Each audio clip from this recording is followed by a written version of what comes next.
It's a bird! It's a plane! A diorama I made in honor of the best Superman. Don't worry, I'm not about to launch into a debate about which on-screen son of Krypton was best. Many actors have donned the iconic red cape over the years, and many toy companies have also recreated this iconic hero in plastic form. I'm going to show you how I made my first ever Fortress of Solitude diorama for what I believe to be the best 6-inch Superman action figure your money can buy. In my humble opinion, no one has done a better 6-inch representation of Superman than MAFEX. MAFEX? I never know how to say it. Anyway, this Hush Superman is part of the Hush Batman MAFEX line. He's got basically everything you could want in a high-end collectible Superman action figure, except for a smiling face. The aesthetic is mostly true to the Hush Batman comic, with the classic Superman costume, although I would prefer a brighter tone of yellow on the belt, insignia, and the shield on the cape. Speaking of the cape, this one is wired, meaning it can be posed in all these awesome Superman flight poses very easily. As you can see, the articulation is excellent on this,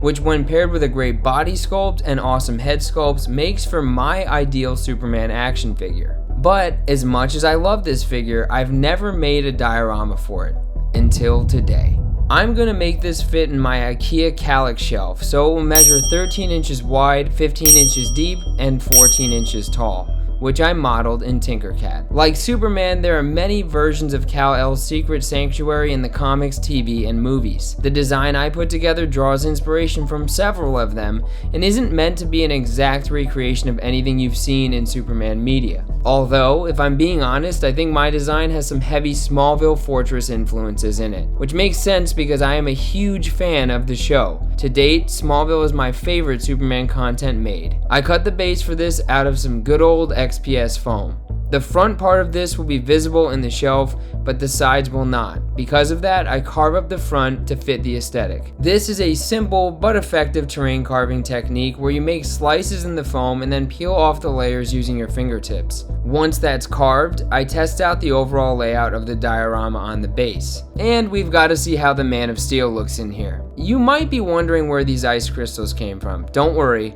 More on them in a minute. I'm going to be installing a light source in the back portion of the base, but I want it to be fully contained to maximize the glow of the Kryptonian ice crystal wall that I plan to put here. I need that structure to be precise. Superman's heat vision would really come in handy here. I can't shoot lasers out of my eyes, but I do have the next best thing, the xTool S1 diode laser cutter and engraver, which I used to carve some 1/8 inch MDF that is going to help me contain the light source that I plan to install later. I used wood glue, some XPS foam, and some carpenter squares to bond 3 out of the 4 sides of this piece together. Once the glue is set, I also glued on the lid to the box that will house my light source.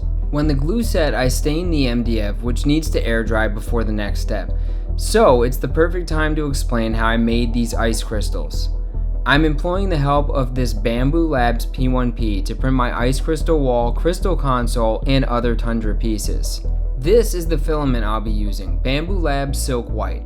Shout out to Superhero DIY on Instagram, who tipped me off to this filament when he posted his own Fortress of Solitude dioramas recently. Be sure to check out his Instagram when you can. Doing it this way required some patience, as the total print time for my 3D printed pieces was around 20 hours. It honestly would have taken a lot longer if not for a tip I received from my friend Poncheesy. He told me using lightning infill on this project would enhance my light glow, use less filament, and print faster than regular infill, and he was right. The bottom portion of the wall piece alone would have taken around 1 day to print with normal infill, but with lightning it printed perfectly in 7 hours. The trade-off though is that the lightning infill isn't as durable as normal infill prints, so I only used it on the back wall where I was set to reinforce things with other methods. The P1P has a 256mm cubed print bed, which is a decent size, but it's not big enough to print this entire wall in one shot. I had to print it in 2 pieces and then glue it together with my favorite glue, Hot Wire Foam Factory Styro Goo. Next, I sealed the foam base with a Mod Podge and paint mixture because I'll be spray painting this later on and need to protect the foam. I don't like how the sides of the back wall look, so I cut some XPS foam faux crystals and hot glue them in place. trying to maintain a similar look to what I previously 3D printed.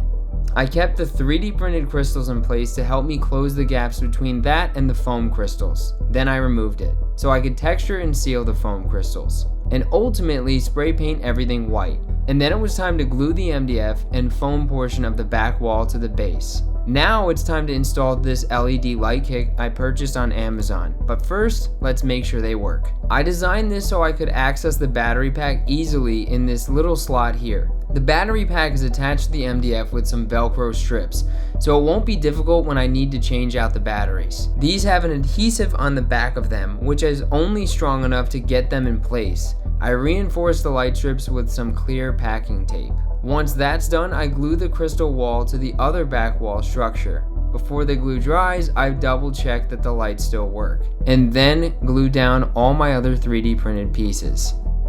I've been making dioramas since 2018, but until this project, I had never done a snow terrain piece. When I don't know how to do something, I usually check out my friend Boylai Hobby Time's channel to learn. He's done several awesome snow builds using this method. Mix some Woodland Scenics snowflakes with some matte Mod Podge until you have a paste-like consistency. Then apply the paste to the desired area with a popsicle or a gloved hand. I use the popsicle on the open areas and my fingers on the harder to reach areas between my 3D printed structures. Once the base is covered, I switch my focus to the ice crystal wall and other crystals, using my fingers to spread some snow paste in the areas I think either need to be covered up, like the seam line, or areas I think look like they should have snow weathering on them. I was hoping that this snow would hide the seam on the wall. It does a pretty good job of that when it's not lit up, but unfortunately it's very obvious when it is lit. If I were to do this over again, I would redesign the wall with interlocking crystals rather than a horizontal split in the middle. Regardless, I'm still really happy with how this looks. When I'm done spreading the paste, I immediately start sprinkling on loose snowflakes all over the diorama. Then I douse all of it with isopropyl alcohol to penetrate all the snow, followed by locking everything in with Mod Podge and a water solution. And after about 24 hours, everything was dry and it was time to enjoy some solitude.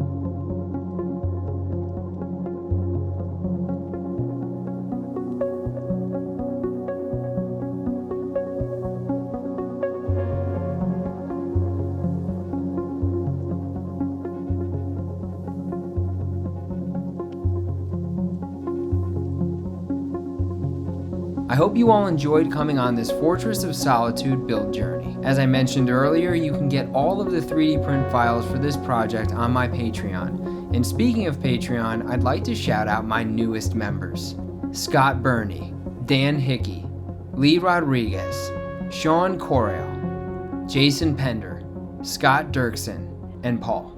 I'd also like to thank the rest of my Patreon supporters. I appreciate you all.